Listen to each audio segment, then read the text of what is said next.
You're watching Throttle House. I'm Thomas. Wait, no, this is Extra Throttle House. You're watching Extra This is Extra Throttle. I'm so used to doing that. He's you see? Thomas. Yeah, Extra. It's the extra channel. That's not the main channel. You guys must be tired It's of this. in my brain to say. Essentially, if you're coming across this channel for the first time and you know of our main channel, this is so that we can do some car. Listen, your explanation wasn't any better than mine. Because you interrupted it. Okay. Anyway, I actually didn't know where I was going with that, so thank you.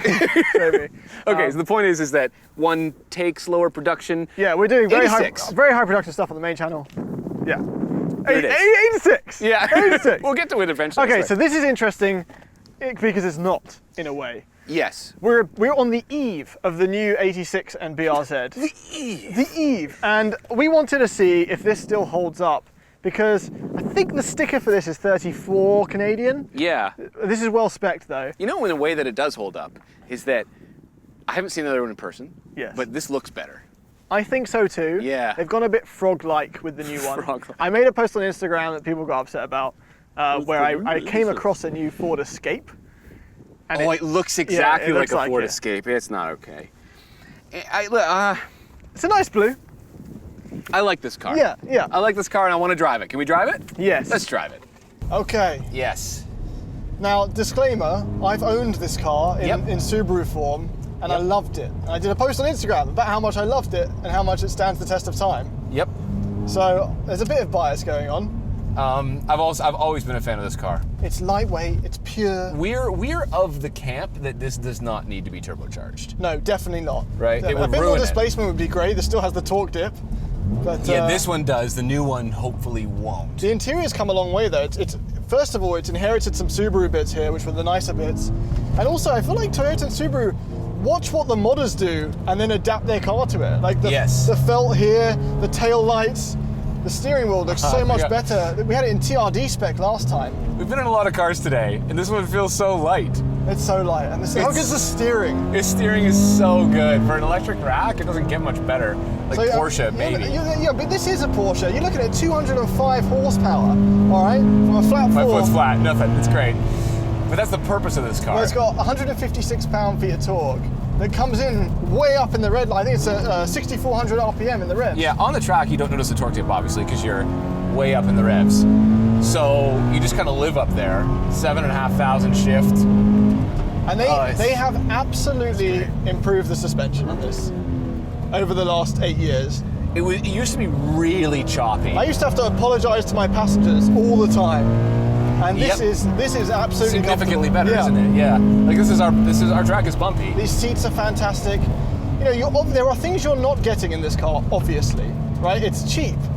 You know, the interior is not amazing, although they've improved this infotainment with these buttons. It still doesn't look that good. It still doesn't look that good. These easy little slides.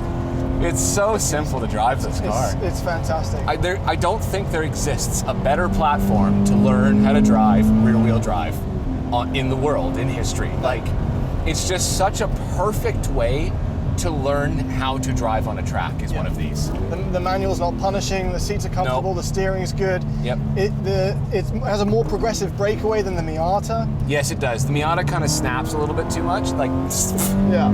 Everything happens in slow motion. It does. It's unbelievable. But it does take life slightly more seriously than the Miata. The Miata has like a joyous clown feeling. Yeah, it does. The Miata is a little bit more playful, and this is a little bit more like it's like an adolescent race car. This thing, it just wants to grow up so fast, but it just. I drove this when I first bought this. I drove it from Toronto to Texas. Yeah, and it's good. It doesn't. It honestly it's works. It's a bit loud on the highway. It's loud, but the seats are comfortable. I've done a similar journey in the Miata, and I hated the seats by the end. Like even when you screw up an entry like that, it's just so easy to correct it. Oh, it's a drift machine. It is fun. Listen, there's not much new we can say about this car. No, really. Well, we could talk about the incoming one. We could.